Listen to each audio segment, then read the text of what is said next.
En 1998, un groupe de jeunes burkinabés a décidé de mettre en place une organisation qui s'appelle APIL. Cette organisation travaille à la défense des intérêts et des droits des paysans burkinabés par le renforcement des capacités des organisations paysannes, le soutien à la sécurité alimentaire, le développement local et la décentralisation et, finalement, le microcrédit. Pour ce qui est du projet APIL, j'ai eu exceptionnellement l'occasion d'interviewer un producteur qui m'a dit qu'on avait littéralement, en fait, que les œuvres avaient littéralement changé sa vie, étant donné que leurs récoltes ont doublé.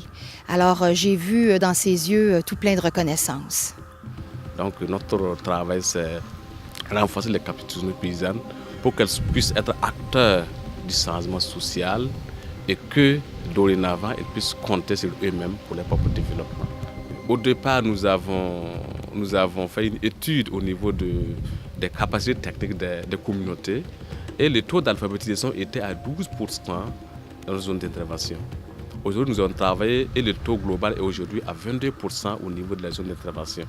C'est toujours faible, mais j'ai dit que c'est un résultat parce qu'on a quand même progressé.